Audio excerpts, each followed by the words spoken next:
तिकडेच जायचं ना आपल्याला. किती 2.5 का 3 झालं की सांगा मला. रेल्वे प्रशासनाने नोटीस बजावलेली आहे. एकंदरीत आता नागरिकांनी भेट घेतलेली आहे. काय चर्चा? केंद्र सरकारने हा मोठा निर्णय घेतला होता. त्याला 4-5 वर्ष झाली की त्यांना सगळे मॅन्ड गेट, म्हणजे जिथे ज्याला मॅन्ड गेट म्हणतात रेल्वेमध्ये, जिथे जिथे एखादी व्यक्ती लागते तो दरवाजा उघडायला किंवा बंद करायला, तर ते सगळं त्यांना बंद करून, सगळे मॅन गेट्स 100% बंद करून त्यांना इतर तिथे RUB किंवा ओव्हर ब्रिज किंवा अंडर RUB किंवा ROP असं करायचंय. आणि त्याच प्रक्रियेतला हा भाग आहे. तर तिथे स्थानिक लोकांचं म्हणणं आहे की तिथला ब्रिज हा त्यांना गैरसोय होते. मी स्वतः आता ते साईट बघायला चालले. पुढच्या आठवड्यात अश्विनी वैष्णवजींची भेट घेऊन आणि मार्ग काढू, काय मार्ग काढता येईल म्हणजे ज्याच्यात रेल्वेचाही भलं होईल आणि स्थानिक लोकांनाही गैरसोय होणार नाही. आणि सगळ्यात महत्वाची गोष्ट की तिथे सगळे चालणारे, फिरणारे, मोटरसायकलवर जाणारे सगळ्यांची सुरक्षितता हे केंद्रबिंदू ठेवून मार्ग काढला पाहिजे. कबूतरखान्यावर वाद निर्माण झालेला आपण बघितले की जैन धर्मियांनी आंदोलन केलं, परंतु त्यांना ताब्यात घेण्यात आलं नाही. आज मराठी एकीकरण समितीने आंदोलन केलं, परंतु त्यांना ताब्यात घेण्यात आलं. हा दुजाभाव होते. मला दुजाभावाची सवय झाली आहे. कारण केंद्र सरकारमध्ये मागच्याच आठवड्यात आम्ही सगळे अतिशय शांततेच्या मार्गाने, महात्मा गांधींनी दिलेल्या संस्काराने आम्ही सगळे इलेक्शन कमिशनला 300 खासदार जात होतो. आम्हालाही तिथे आढळण्यात आलं. आम्ही रितसर परवानगी घेऊन हे सगळं करत असतानाही आम्हालाही तिथे लोकशाही पद्धतीने तिथे जाता आलं नाही. 2 दिवस झाले संसदेमध्ये आम्ही चर्चा मागतोय. सत्ताधारींचे माईक सुरू होतात पण विरोधकांचा माईक सुरू होत नाही. हे दुर्दैव आहे. आणि एका सशक्त लोकशाहीमध्ये चर्चा ही झालीच पाहिजे. राज्यातील काही मटण भागामध्ये 15 ऑगस्टला चिकन आणि मटण आणि कत्तलखाने बंद ठेवण्याचा निर्णय घेण्यात आलेला आहे. राजकीय प्रतिक्रिया कालपासून त्याच्यावरती यायला लागले. तुम्हाला काय वाटतं? कारण कुठेतरी अभिव्यक्ती स्वातंत्र्य उगाद आणण्याचा हा प्रकार केला जातोय का? अर्थातच काही विषयच नाहीये. म्हणजे मला असं वाटतं आज राज्यासमोर ह्या सरकारकडे तुम्ही बघताय शेतकऱ्यांच्या आत्महत्या वाढलेल्या आहेत, शिक्षक आत्महत्या करतायत, जलजीवन मिशनचे काम करणारे लोक आत्महत्या करतायत. अशा परिस्थितीमध्ये जर एवढ्या आत्महत्या चाललेल्या आहेत, वेगवेगळ्या घटकातले लोक आत्महत्या करतायत कारण का सरकार पेमेंट देत आहे. एकीकडे चाललंय, दुसरीकडे महाराष्ट्राचा जो कर्जाचा डोंगर आहे तो वाढतच चाललाय. हे मी म्हणत नाही, केंद्र सरकार महाराष्ट्र सरकारचा डेटा सांगतो. 26 लाख लाडक्या बहिणींना त्यांनी भाऊबीजेलाच गिफ्ट दिले की आता तुम्हाला इथून पुढे पैसे मिळणार नाही. त्यामुळे अशी परिस्थिती असताना या सरकारचं लक्ष नक्की कुठल्या कामावर आहे? म्हणजे कोणी काय खायचं हे सरकार ठरवणार. आता कुठल्या दिवशी आम्ही काय खायचं? भारतरत्न डॉक्टर बाबासाहेब आंबेडकरांच्या संविधानाने हा देश चालतो. कोणाच्या मर्मर्जीने चालणार नाही आणि आम्ही चालू देणार नाही. कबूतरखान्यासंदर्भात न्यायालयीन प्रक्रिया राबवत असताना याला धार्मिक रंग दिला जातोय असं वाटतं. काही असलं तरी चर्चा तर झाली पाहिजे ना. स्थानिक आमदार असतील, खासदार असतील, लोकप्रतिनिधी असतील, सरकार असेल. सरकार काय करते? सरकारमधलेच लोक वेगळी एक लाईन घेत आहेत. कोर्टाची एक लाईन, सरकार कधीतरी वेगळी लाईन घेत आहे. सरकारच्या लाईन मध्ये पण सातत्य दिसत नाही ना. धनंजय मुंडे निवासस्थान सोडत नाहीत आणि दुसऱ्या बाजूला छगन भुजबळ यांना निवासस्थान मिळत नाही. हा वाद सुरू आहे. धनंजय मुंडे शासकीय निवासस्थान सोडत नाहीत, मात्र मुंबईच्या गिरगावमध्ये कोट्यावधींचा त्यांचा फ्लॅट त्या ठिकाणी आढळून आलाय. मुंबईमध्ये अजून 2 ठिकाणी त्यांचे फ्लॅट आढळून आले. मग असं असताना धनंजय मुंडेंना शासकीय निवासस्थान का सोडवत?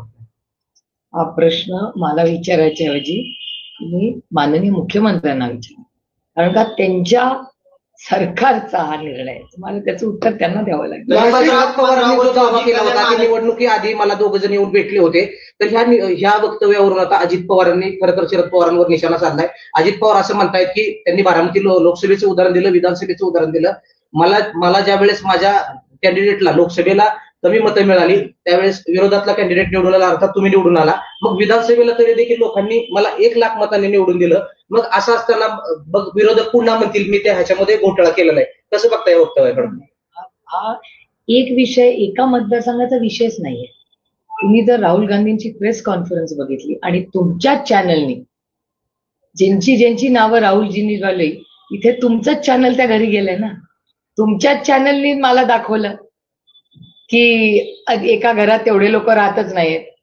हे मी नाही म्हणत आहे, हे तुमच्या सगळ्यांच्या चॅनलनी तिकडे घरी जाऊन चेक केलंय की डुप्लिकेट नावं कशी आहेत. आणि हा बारामती लोकसभा मतदारसंघाचा विषयच नाहीये, हा काश्मीर टू कन्याकुमारीचा विषय. हा एक कुणाचाच विषय नाहीये, हा एका प्रक्रियेचा विषय आहे. आणि पवार साहेबांचं स्टेटमेंट तुम्ही परत ऐका. ते काय म्हणले, 2 लोक आमच्याकडे आले, त्यांनी कुणावरच आरोप केला नाही. पवार साहेबांनी 6 दशकांमध्ये त्यांच्या राजकारणात कधीच कुणावर आरोप केले नाही. तुम्ही त्यांची प्रेस कॉन्फरन्स परत जबाबदारी निभा. ते काय म्हणले, असे 2 लोक माझ्याकडे आले. मी म्हणले काय चाललंय तंत्र टेक्नॉलॉजीचं. राहुल गांधींचा त्यांना फोन आला. ते दोघं भेटले आणि ते म्हणले ह्याच्यात आपल्याला काही पडायचं नाही आणि ह्याच्यावर आमचा विश्वास नाही असं म्हणून सोडून दिलं. त्याच्यामुळे आरोप नाही येतो, ते एक स्टेटमेंट आहे. हा पहिला मुद्दा. आणि दुसरा मुद्दा, जे डेटा आहे तो डेटा इलेक्शन कमिशन पण नाकारत नाही ना, तुम्ही चॅनलवाले नाकारताय. कारण का जी नावं, एवढं जाडं पुस्तक आहे ज्याच्यात ते डुप्लिकेटचं सगळं आहे, ती सगळे कागदपत्र राहुलजींनी देशाला दाखवली आणि प्रत्येक चॅनलनी या देशातल्या जाऊन तिथे व्हेरीफाय केलंय की आहे जे आरोप किंवा वास्तव, खरा आरोप नाही येतो, जे वास्तव आहे जे राहुलजींनी देशाला दाखवलं ते तुम्ही सगळ्यांनी कन्फर्म केलं. अजित पवार असं देखील म्हणाले की लोकसभेला विरोधकांना चांगल्या जागा मिळाल्या, त्यावेळेस ईएम चांगलं होतं, मात्र आता विधानसभेला अपयश आल्यानंतर त्यांच्याकडून सातत्यानं अशी विधानं केली जातात. हा ईव्हीएमचा विषय नाही, हा वोटर्स लिस्टचा विषय. आणि तो आरोप नाहीये, तो डेटा आहे. आणि मुकेश अंबानीच म्हणतात की आज तेलापेक्षा डेटा जास्त मोठा आहे. Data is the new oil. हे मुकेश अंबानींनीच या देशाला शिकवलं. एक त्यांचं स्टेटमेंट आहे एक, आणि दुसरं हा डेटा आहे आणि तुमच्या समोर आहे आणि तुम्ही व्हेरीफाय केलाय ना. हा ईव्हीएमचा विषय नाहीये, हा वोटर्स लिस्टचा डेटा आहे. आणि बारामती लोकसभा मतदारसंघाचा विषयच नाहीये, ही एक तंत्रज्ञानावर झालेले Kashmir to Kanyakumari voter list मधल्या गोष्टी. भविष्यातील निवडणुका लोकशाही पद्धतीने होतील असं वाटतं?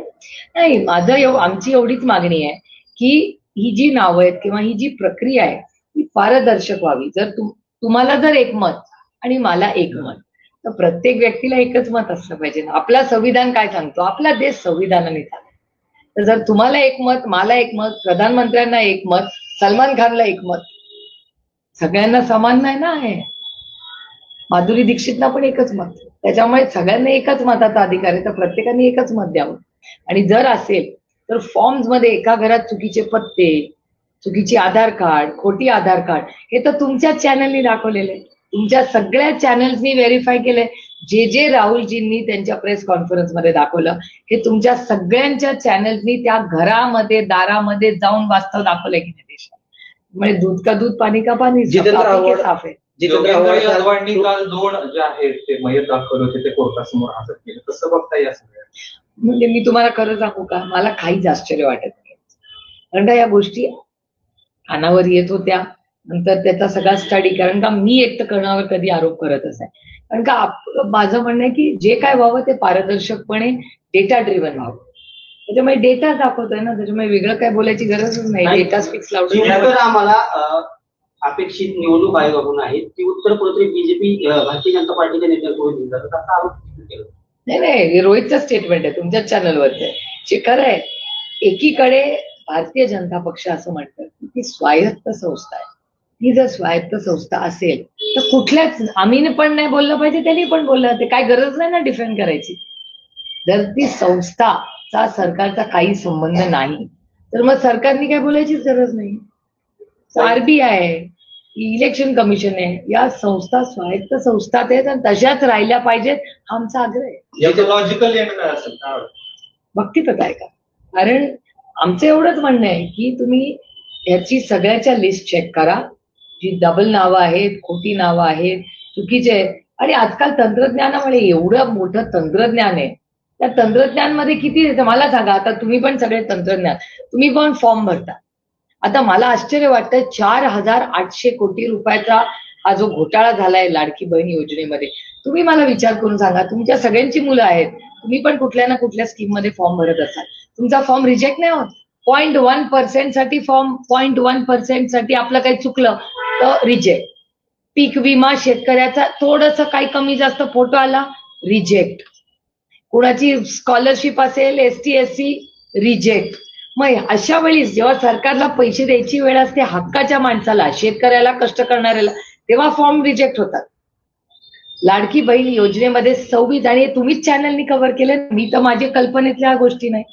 आता कसे काय त्याच्यात पुरुष निघाले, शॉकिंग. पुरुषांना पण यांनी लाडक्या बहिणीत मतं दिले. आणि काय दिवस बघितला, रक्षाबंधनाच्याच दिवशी बॉम्ब फुटला आणि सांगितलं आता या सगळ्या इन्क्वायरी. म्हणजे तुम्ही विचार करा, रक्षाबंधन म्हणजे काय, बहिणीचं रक्षा करण्यासाठी बंधन आहे, त्यालाच कात्री लावायचं काम या सरकारने दिले. लाडक्या बहिणीचा उल्लेख निघाला म्हणून खरं तर 2 दिवसापूर्वी माझे आमदार साहेब संजय जगताप यांनी सासवड नगर परिषदेमध्ये आंदोलन केलं. देशात पहिली आलेली नगरपालिका, मात्र निधी अभावी त्या ठिकाणी कुठलंच काम होत नसल्याचं जाहीर तिथल्या मुख्याधिकाऱ्यांनी सांगितलं. कसं बघता या सगळ्या 7 महिन्यात एकही त्यांचं काम मंजूर होत एकाही अशी प्रमाणात शोकांतिका आहे त्यांची.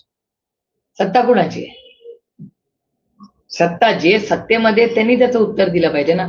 शेतकऱ्यांना पैसे मिळत नाही, हमी भाव मिळत नाही, आत्महत्या दर 3 तासाला. हे माझं स्टेटमेंट नाही आहे, महाराष्ट्र सरकारचं ऑफिशियल स्टेटमेंट आहे असेंब्लीमध्ये. मकरंद आबा पाटलांचं स्टेटमेंट आहे की जानेवारी, फेब्रुवारी, मार्च 3 महिन्यामध्ये 3 तासाला 1 आत्महत्या झालेली. सांगलीमध्ये तुम्हाला माहिती आहे जलजीवन मिशनचं काय झालं, शिक्षकांच्या आत्महत्या झालेल्या, वेळेवर पैसे येत नाही, शिवभोजन थाळीला पैसे नाहीये, लाडक्या बहिणी योजनेमध्ये 25 लाख महिला कमी गेलेल्या. मग जर अशा सगळं कटछाट आणि एवढं करून फिस्कल डेफिसिट, ज्याच्याबद्दल मी वर्षभर नाही 2 वर्ष मी सांगून थकले सगळ्यांना. तुम्ही माझी सगळी भाषणं, तुम्ही तर सगळ्यांनी मला किती वेळा भेटलाय. Fiscal FRBM act, fiscal deficit management act वर मी किती वर्ष बोलते. पैसे किती येत आहेत आणि किती खर्च होतात त्यातली जी गॅप असते त्याला फिस्कल मॅनेजमेंट म्हणतात. जेवढे पैसे येत होते त्याच्या 10 पटीने पैसे इलेक्शनच्या आधी खर्च करत होते सरकार. आता कटछाट करत कुठे आले. फिस्कल डेफिसिट हॅज कोलॅप्स्ड महाराष्ट्र सरकारचं पूर्ण. खरं तर 15 ऑगस्टला जो चिकन बंदी असेल, मटन बंदी असेल, कत्तलखाने बंद असतील, यावर आता भाजपने निशाणा साधलाय. भाजप असं म्हणतंय की 15 ऑगस्टला कत्तलखाने बंद करण्याचा निर्णय खरं तर काँग्रेसच्या काळात झाला आणि त्यावेळेस शरद पवार काँग्रेस सोबत होते. त्यामुळे आता त्यांनी या सगळ्या गोष्टीवरती लक्ष हे करून विरोधकांनी जाणीवपूर्वक ह्याचं राजकारण करू नये. खरं तर हा निर्णय शरद पवारांच्या काळात झालेला आहे. शरद पवार या राज्याचे मुख्यमंत्री कुठल्या वर्षी 95 नंतर 2005, 2015, 30 वर्षापूर्वी, 30 वर्षाची उणी किती दिवस काढत बसला. स्वतः घ्या ना जबाबदारी. 30 वर्षापूर्वी एक तर निर्णय झाला का नाही, मला माझा विश्वासच नाही त्याच्यावर. कारण का आदरणीय पवार साहेब असल्यामध्ये राजकारणात कधी केलं नाही. आणि समजा आता जे काय बीजेपी म्हणते, काय प्रॉब्लेम, बीजेपीला स्वतःचा काय अजेंडा राहिलाच नाही बोलायचा स्वतःचा. त्याच्यामुळे मग पंडित जवाहरलाल नेहरूंची चुका काढत बसा, त्याच्यानंतर इंदिराजी, राजीवजी, मनमोहन सिंगजी आणि काँग्रेसचं काहीतरी बोलायचं, आणि त्यानंतर आदरणीय पवार साहेबांवर टीका करायची. आता 30 वर्षापूर्वी आदरणीय पवार साहेब मुख्यमंत्री होते. मग गेल्या 30 वर्षामध्ये काय काय राज्यात झालं ह्याचे पण हिशोब काढूया ना आपण. संजय राऊत असं म्हणतात की देवेंद्र फडणवीस यांना सूचना आल्या की शिंदे आणि सहकाऱ्यांना गांभीर्याने घेऊ नका, म्हणून हा सर्व चाललेला खटाटोप. काय सांगता येत नाही बाई, का सांगू, माझी कोणाची भेटच नाही. कारण का कोणी नाहीच आहे ना, पार्लमेंटमध्ये कोणी भेटलं मला यावेळी त्यांच्यापैकी.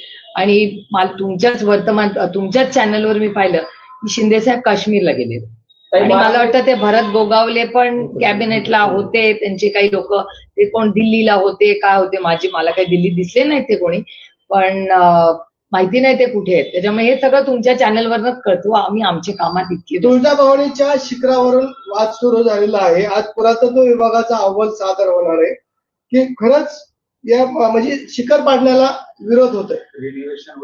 मला असं वाटतं स्थानिक लोक, तिथले जे स्थानिक लोक आहेत, विभाग, आणि हाही या सगळ्या राज्याच्या नाही देशाच्या आस्थेचा विषय. त्याच्यामुळे माननीय मुख्यमंत्र्यांनी याच्यात लक्ष घातलं पाहिजे, आणि माननीय मुख्यमंत्र्यांनी इथल्या सगळ्या लोकांना एकत्र घेऊन चर्चा करून याच्यातून मार्ग काढला पाहिजे. देवेंद्र फडणवीस मराठ्यांचं आंदोलन दडपतायत असा आरोप जरांगे करतायत. मुंबईच्या आंदोलनाला तिकट कारस्थान करून ते ही लोकशाही आहे, लोकांना मन मोकळं करायचा अधिकार आहे, त्यांचे काही अनुभव असतील मला नाही माहिती. खरं तर जी ओबीसी मंडल यात्रा सुरू झाली, या यात्रेवर आता ओबीसी नेते यांनी टीका केली. ओबीसींना येण्यात काढायचं काम शरद पवारांनी करू नये असं त्यांनी म्हटलं. त्यांना भुजबळ साहेबांचं स्टेटमेंट पाठवणार एकाच बाजूला आहे. विकासाची कामे करण्याऐवजी लोक टीव्हीवर जास्त बोलतात असा आरोप जे आहे ते अजितदादांनी केलेला आहे. कशावर बोलतात? टीव्हीवर जास्त बोलतात. तर तो तुमचा व्यवसाय आहे, तुम्हीच ठरवा काय. बारामतीत अपघात घडलाय, त्यानंतर आपल्या प्रशासनाला काय सूचना असणार आहे? नाही, बारामतीत as a matter of me आजच वेळ मागितली होती, पण ते जागेवर नाही आहेत अधिकारी, पोलीस यंत्रणा पण आणि ऍडमिनिस्ट्रेशन पण, की बारामतीमध्ये कुठेही डेव्हलपमेंट झाली की ऍक्सिडेंट वाढतात. बारामतीत एकट्याच अशी नाही, हायवेजवर होतात, सगळीकडे होतात. आपण सगळ्यांनी पूर्णपणे ह्याच्यात जातीने लक्ष घातलं पाहिजे. स्पीड ब्रेकर्स वाढवले पाहिजेत आणि सायनेजेस वाढवले पाहिजेत. आणि स्पीड ब्रेकर्स तर तातडीने मला सांगितलं होतं प्रशासनाने की आम्ही या आठवड्यात स्पीड ब्रेकर करू. एकही स्पीड ब्रेकर वाढलेला नाहीये. स्पीड ब्रेकर झाले, खिचडी व्हायला लागली. आता त्याच्यामध्ये नव्याने सूचना देण्यात आल्यात की ठिकठिकाणी सिग्नल यंत्रणा बसवावी. आपल्या इथं साधारणतः 200 ते 300 मीटरवर चौक आहे. मग सिग्नल यंत्रणा ज्या ठिकाणी बसवण्यात येणार त्या प्रत्येक ठिकाणी स्पीड ब्रेकर वाटतं. उदाहरण टाईप द्यायचं झालं तर आपण समजा एमआयडीसीत निघालो तर प्रत्येक चौकामध्ये दोन्ही बाजूला स्पीड ब्रेकर केले. मग तिथे जर सिग्नल यंत्रणा बसवल्यानंतर वाहतूक कोंडी होईल का सुरळीत होईल? आपला काय अनुभव? तज्ञांना विचारा. गडकरी साहेबांनी जेव्हा नवले ब्रिजला माझ्याकडे सातत्याने ऍक्सिडेंट्स होते, तो आपल्याच बारामती लोकसभा मतदारसंघाचा भाग आहे, मी गडकरी साहेबांची मदत घेतली. त्या चौकासाठीही मी ते सगळे आणले होते. आता कलेक्टरांशी सातत्याने या विषयावर बोलण्यात आले की तो एनजीओ आहे जो ह्याच्यातच तज्ञ आहे की जे ऍक्सिडेंट ज्याला ब्लाइंड स्पॉट्स म्हणतात इंग्रजीमध्ये, ट्रॅफिकच्या भाषेमध्ये, त्या ब्लाइंड स्पॉट्स मध्ये जिथे ऍक्सिडेंट्स होतात तिथे काय करता येईल? एखादा आरसा लावता येतो, तिथे सिग्नल लावता येतो, तिथे रमलस करतात. आम्ही सगळीकडे स्पीड ब्रेकर नाही केले नवले लॉन्चला, तिथे रमलस केले. ते छोटे छोटे असतात बघा, त्या रमलसनी हळूहळू स्पीड कमी होते. आणि आता म्हणजे मला अभिमान वाटतो आणि मी जाहीरपणे त्याच्यासाठी गडकरी साहेबांचे आभार मानते की सगळ्यांची, म्हणजे जे ड्रायव्हर्स आहेत, सगळे चालक आहेत, त्यांचंही सहकार्य झालं, स्पीड कमी झाली. नवले ब्रिजवर आता आधीसारखे ऍक्सिडेंट होत नाही. अशा दुर्घटना त्याच्यामुळे बारामतीचा एक ड्रॉइंग करून, मागेही तो एनजीओ इथे मी बोलवला होता, त्या एनजीओला गडकरी साहेबांच्या त्या एनजीओचं मार्गदर्शन घेऊन बारामतीचं ट्रॅफिक प्लॅनिंग, जसं टाउन प्लॅनिंग करतो तसं ट्रॅफिक प्लॅनिंग तातडीने करण्याची गरज. एसटी मध्ये घडलेली जी काटेवाडी मधली घटना आहे, त्यानंतर पण बारामतीत असं सुरक्षित नसल्याचं बोललं जातंय. सुरक्षित कोणीच नाही महाराष्ट्रात. पुण्यात पण घटना होतात, बारामतीत होतात, सगळीकडे. राज्यात क्राईम वाढलाय, मी म्हणत नाहीये. केंद्र सरकारचा होम डिपार्टमेंट, गृह मंत्रालयाचा केंद्र सरकारचा डेटा सांगतो की महाराष्ट्रात क्राईम वाढलेला आहे. तिथे पण त्यांची सत्ता येते, विरोधक म्हणून म्हणत नाहीये मी, डेटा तुमच्या समोर. पंतप्रधान मोदी हे पुढच्या महिन्यात अमेरिकेला जाणार आहेत आणि डोनाल्ड ट्रम्प यांची भेट घेणार आहेत. सातत्यानं मोदी सांगतायत की ट्रम्प हे माझे मित्र आहेत, मात्र ट्रम्प हे सातत्यानं भारतावर जास्तीचा टॅरिफ लादतायत. मोदीजी आता चायनाला जाणार आहेत आता पहिली त्यांची भेट चायनाला आहे. चायनाची व्हिजिट झाल्यानंतर मोदी साहेब अमेरिकेला जाणार. कुठल्याही लोकशाहीमध्ये प्रधानमंत्री जेव्हा फॉरेनला जातात तेव्हा आम्ही सगळे त्याचा, अर्थातच आमची अपेक्षा आहे नागरिक म्हणून, लोकप्रतिनिधी म्हणून, की चर्चा ही झालीच पाहिजे. याचं कारण मनमोहन सिंग साहेबांच्या काळात इकॉनॉमी उघडली, मोठे रिफॉर्म्स झाले. ही एक खूप मोठी संधी आपल्या देशाला रिफॉर्म्स करण्याची. आणि त्याच्याच बरोबर टॅरिफ्समध्ये जे काही आपल्याबद्दल घडलं, दुर्दैव आहे खरं, मला हे व्यासपीठ नाही त्याच्यावर टीका करायचं, पण आम्हाला सरकारकडून जास्त अपेक्षा होत्या. जेव्हा ऑपरेशन सिंदूरसाठी आम्ही सगळे गेलो तेव्हा सगळ्या टीम्स, पक्ष, मतभेद सगळे बाजूला ठेवून आम्ही देशासाठी गेलो. तसंच टॅरिफसाठी का नाही मदत घेत हे सरकार? जर टॅरिफ्स असेल, चायनाचे Tier 2 डायलॉग्स असतील, त्या सगळ्या आंतरराष्ट्रीय मध्ये काँग्रेसमधले अतिशय, काँग्रेस म्हणू नका पण त्यांनी त्या विचारधारेत अतिशय उत्तम काम केलंय. का नाही त्या तज्ञांचा उपयोग हे सरकार करत? राजनीती होती राहिली, पण हा राजनीतीचा विषय नाही, देशाचा विषय. टॅरिफ्समध्ये अनेक इंडस्ट्रीज आहेत ज्यांच्यावर खूप मोठा इम्पॅक्ट होणार आहे. जर 50% राहिलं तर आपलंही नुकसान होणार आहे, अमेरिकेचंही नुकसान होणार आहे. फक्त आपलं नुकसान होणार नाही, अमेरिकेचंही नुकसान त्याच्यात होणार आहे. त्यामुळे हा खूप गंभीर विषय आहे. आमची अपेक्षा आहे की भारत सरकारने एक ऑफिशियल स्टेटमेंट कॉमर्स मिनिस्ट्रीनी पार्लमेंटमध्ये करून त्याच्यावर चर्चा घ्यावी. छगन भुजबळ यांचं गोंदिया जिल्ह्यात मध्ये झेंडावंदनासाठी नाव डिक्लेअर करण्यात आलं. परंतु छगन भुजबळ म्हणतात मी नाशिक सोडून गोंदियाला का जाऊ. खरंच आहे, भुजबळ साहेबांना गोंदियाला पाठवत आहे. एवढे सिनियर मोठे नेते आहेत आपल्या राज्याचे. ते बरोबर आहे तुमचं, सिनियरिटी वाईज भुजबळ साहेबांनी नाशिकलाच करायला पाहिजे. अगदी बरोबर आहे त्यांचं. आणि एवढ्या वयाचा अनुभवाचा उपमुख्यमंत्री राहिलेले ते राज्याचे, खूप मोठा अनुभव आहे भुजबळ साहेबांचा. अगदी बरोबर आहे, भुजबळ साहेबांनी नाशिकलाच केलं पाहिजे झेंडावंदन. रायगडचं पालकमंत्री पद हे अद्यापही प्रलंबित आहे. आदित्य तटकरेंना झेंडावंदनाचा मान मिळाला म्हणून भगत गोगावले कुठेतरी नाराज असल्याची चर्चा आहे. गिरीश महाजनांना त्या ठिकाणी संधी देण्यात येणार. तो आता त्यांचा अंतर्गत प्रश्न आहे. पण माझं म्हणणं आहे भुजबळ साहेबांना नाशिकचं द्यायला पाहिजे का, तर अर्थातच सिनियरिटी मध्ये द्यायला पाहिजे असं माझं म्हणणं आहे. एकंदरीत राज्य सरकार हे 3 पक्षांचं आहे, ठीक आहे. कसं बघताय 3 पक्षांकडे, विरोधक म्हणून आणि महाराष्ट्राचा विरोधक म्हणून नाही. मला एकाच गोष्टीचं दुःख होतं की एवढं मोठं मॅन्डेट या सरकारला दिलं, एवढं मोठं मॅन्डेट, तर काम करायच्या ऐवजी स्टेटमेंट आणि महाराष्ट्रात प्रगती काय झाली. नोव्हेंबर मध्ये यांचं सरकार आलं, आपण ऑगस्ट मध्ये बसलोय. मला सांगा ना 5 मोठी या सरकारने केलेली कामं सांगा ना. कमी केलेल्याची लिस्ट मी 50ची तुम्हाला देऊ शकतो. पण गेल्या 8-9 महिन्यामध्ये महाराष्ट्रामध्ये कुठली क्रांती घडली एवढं मोठं झालं. शेतकऱ्यांच्या आत्महत्या वाढल्या, शिक्षकांची मोठी आंदोलनं झाली, आत्महत्या झाल्या. त्यानंतर जलजीवन मिशनचं अतिशय म्हणजे वर्स्ट इम्प्लिमेंटेशन या राज्यात झालेले. मी म्हणत नाही, तुमच्या सगळ्या चॅनल्सनी दाखवले, आरोप नाहीये, वास्तव आहे. मी स्वतः त्या कार्यक्रमासाठी खूप आम्ही सगळ्या खासदारांनी प्रयत्न केले की निधी आला पाहिजे. शिक्षणात तीच परिस्थिती, इन्फ्रास्ट्रक्चर, यांना मोठे मोठे रस्ते कॉन्ट्रॅक्टचे पाहिजे. लाडकी बहीण योजनेमध्ये एवढा हजारो कोटी रुपये पुरुषांना पण घातलं त्या लिस्टमध्ये. काय म्हणजे असं प्रशासन मी महाराष्ट्र सरकारमध्ये आजपर्यंत कधीही बघितलं नाही. मायनॉरिटी गव्हर्नमेंट असू दे, फुल मेरिट, पण असा जो सावळा गोंधळ, कोण कोणाला थोबाडीत मारतंय, कोण कुठे पत्ते खेळतंय, म्हणजे महाराष्ट्राचं इतकं हसं करून ठेवलंय या महाराष्ट्र सरकारने. आणि केंद्रात सगळेच बोलतात, त्यांचे पण मंत्री बोलतात इंडियावर आहे महाराष्ट्र में, मग तो सब ताश खेळ रहे. बारामती लोकसभामध्ये प्रवीण माने असतील किंवा संग्राम ठोकरे असतील, संजय जगताप असतील, भारतीय जनता पार्टी मोठ्या प्रमाणात प्रवेश होताना दिसत आहे. कसं बघता तुम्ही? नाही बघा, एका लोकशाहीमध्ये लोक त्यांचे निर्णय घेत असतात. त्यामुळे ह्या सगळ्यांनी भारतीय जनता पक्षामध्ये प्रवेश घेतलेला आहे, तर तो त्यांचा निर्णय आहे. त्याच्यामुळे त्याला काय म्हणजे त्यांना शुभेच्छा आहेत माझ्या. कारण का कधी ना कधी आम्ही एकत्र काम केलंय हे मी कधीच विसरणार नाही. आणि माझ्या 4ही इलेक्शनला त्या सगळ्यांनी खूप मला मदत केली की मी आयुष्यभर विसर. काँग्रेसचे विजय वडेट्टीवार यांनी 1 लाख युरोचा नारा पुढील निवडणुकीच्या पार्श्वभूमीवर केलेला आहे, तसं बघताय? हो, तुम्हाला आठवत असेल राष्ट्रवादी काँग्रेस आणि काँग्रेस एकत्र असताना जिल्हा परिषद, कॉर्पोरेशन आम्ही वेगळेच लढायचो. सगळ्या याच्या इलेक्शन नाही, आम्ही चर्चा करून करणार. आम्ही चर्चेशिवाय कधीच स्टेटमेंट करत. काही पुन्हा एकदा माझा तोच प्रश्न. आपण बघितले की सण समारंभ आल्यानंतर 2 समाजामध्ये तेढ निर्माण झाले पाहिजेत. कधी नव्हे हा निर्णय घेण्यात आला की 15 ऑगस्टला मांस आणि जे मटण कापण्यावर बंदी घालण्यात आलेली, जाणून बुजून घालण्यात आली का ठरवून केलेले षडयंत्र? नाही, खूप दुर्दैव आहे. कारण का महाराष्ट्राच्या समोर खूप मोठी आव्हान आहे. महाराष्ट्राची आर्थिक परिस्थिती अतिशय अडचणीत, ते विषय महत्वाचे ते आहेत. कोण काय खातं ह्याच्यावर कोण नियंत्रण ठेवणार हो, आणि कशासाठी?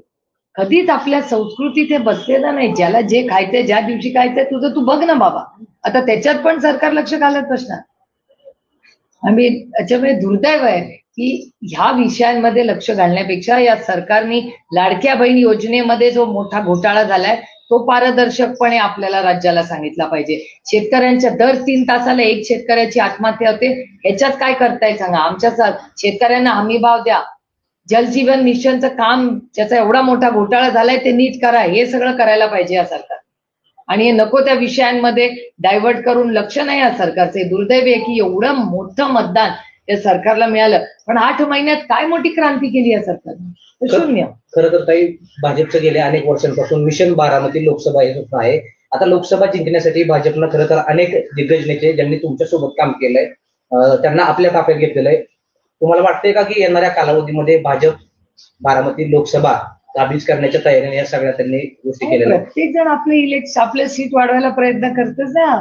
लोकशाहीमध्ये त्याच्यात गैर काय? ताई, आपण दिल्लीमध्ये नरेंद्र मोदी यांची भेट घेतली, त्यांचा सन्मान केला, नंतर सोनियांना देखील नाही, पहिलं मी खडगेजींना भेटली सकाळी 10 वाजता. मग अशा सर्व पद्धतीने आपण सर्वांची गाठी भेटी घेतल्या. एवढ्या 8-10 दिवसामध्ये काय नवीन बदल होतील अशी अनेकांना शंका आहे.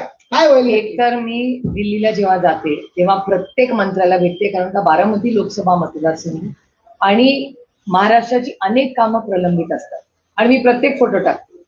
ऑपरेशन सिंदूरला माननीय प्रधानमंत्र्यांचा मनाचा मोठेपणा होता की आम्ही विरोधक असलं तरी आम्हाला पाठवलं, नुसतं पाठवलं नाही, आम्हाला लीड करायची संधी दिली. त्यामुळे तो विश्वास माननीय प्रधानमंत्र्यांनी टाकला.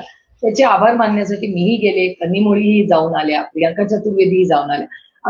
आम्हाला म्हणजे मी स्वतःच माननीय प्रधानमंत्र्यांची वेळ मागितली होती आणि सविस्तर चर्चा करायची संधी मिळाली. त्याबरोबर वन नेशन वन इलेक्शन या कमिटीवर आहे मी, प्लस इन्कम टॅक्सचं बिल जे आता आलंय त्याही सिलेक्ट कमिटीवर मला काम करायची संधी मिळाली. त्यामुळे ह्या सगळ्यावर सविस्तर आदरणीय प्रधानमंत्र्यांना त्याचे आमचे काही अनुभव आहेत काय हे सांगण्याची संधी त्या वेळेत मला मिळाली. खडगेजींबरोबर माझी रोजच भेट होते, कारण का पार्लमेंटमध्ये काय स्ट्रॅटेजी करायची.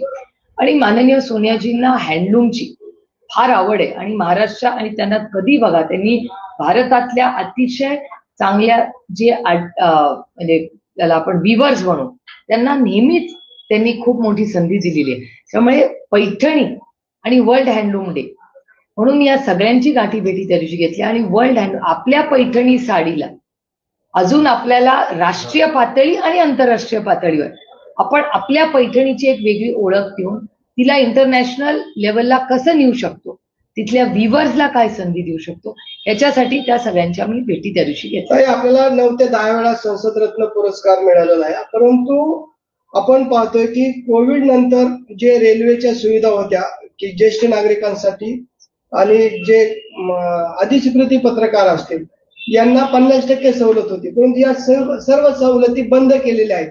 या बाबतीत आपण आवाज उठवणार आहात? नाही, माझी अश्विनी वैष्णवांची दर सेशनला या विषयावर भेटेल.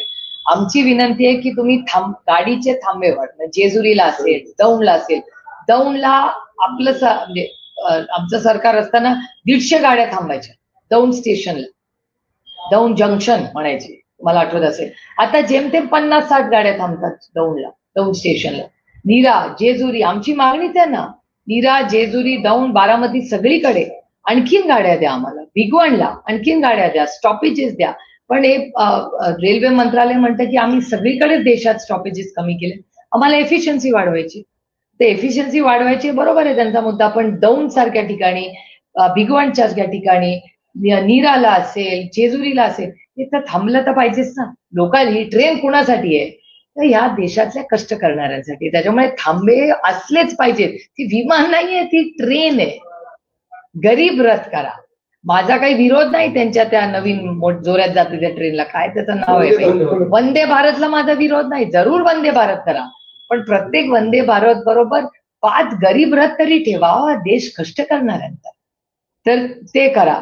त्याच्यानंतर ज्येष्ठ नागरिकांसाठी या सगळ्या ज्या सवलती आहेत त्या सातत्याने आम्ही मागतोय. सगळेच म्हणजे भारतीय जनता पक्षाचे पण लोक म्हणतात की द्या, ते अधिकार आहे तुमचा. ते म्हणतात आमच्या फायनान्समध्ये बसत नाही. असं होत नाही. शेवटी ते सरकार आहे आणि सरकार जर सर्वसामान्य माणसासाठी नसेल तर मग कुणासाठी आहे? फक्त मोठ्या लोकांसाठी आहे सरकार. काही यवतमध्ये हिंसाचार झाला, त्यामध्ये अनेक गोरगरीब मुलांवरती गुन्हे दाखल झाले.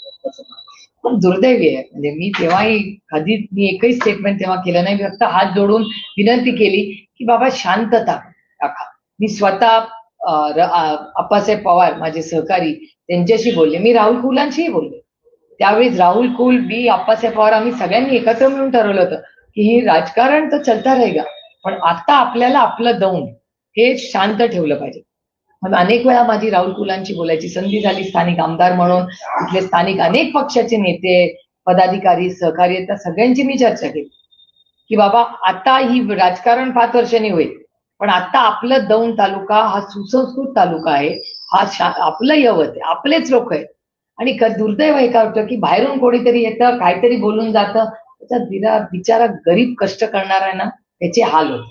खरं तर सातत्याने भाजपचे जे काही आमदार आहेत वादग्रस्त विधान करतायत, 2 समाजामध्ये, 2 धर्मामध्ये तेढ निर्माणचं काम करतायत. यामध्ये गोपीचंद पडळकर असतील, महेश लांडगे असतील, यामध्ये एकेकाळी तुमच्या सोबत काम केलेले अजित पवार गटाचे संग्राम जगतापदा यांनी देखील वादग्रस्त विधान करायला सुरुवात केलेली आहे. कसं बसतं या सगळ्या गोष्टींकडे, कारण सातत्यानं याच नेत्यांकडून दोन धर्मामध्ये तेढ निर्माण करण्याचं अगदी बरोबर आहे. मी तुमच्याच चॅनलवर ऐकलं होतं की पुण्याच्या पालकमंत्र्यांनी जगतापांना बोलून घेतलं होतं आणि समज दिली होती असं म्हणे, असं तुमच्या चॅनलवर बातमी आलेली आहे. दुर्दैवी आहे की नवीन लोकप्रतिनिधी आज येत आहेत, नवीन पिढीकडे अपेक्षेने आपण बघतो आणि ते जर अशी भडकाऊ गोष्टी करणार असतील आणि समाजात तेढ निर्माण होणार आणि ते सत्तेचाच अविभाज्य भाग असतील आणि सत्याच्या लोकांना हे मान्य असेल तर हे महाराष्ट्राच्या ऐक्यासाठी घातक आहे. ओके.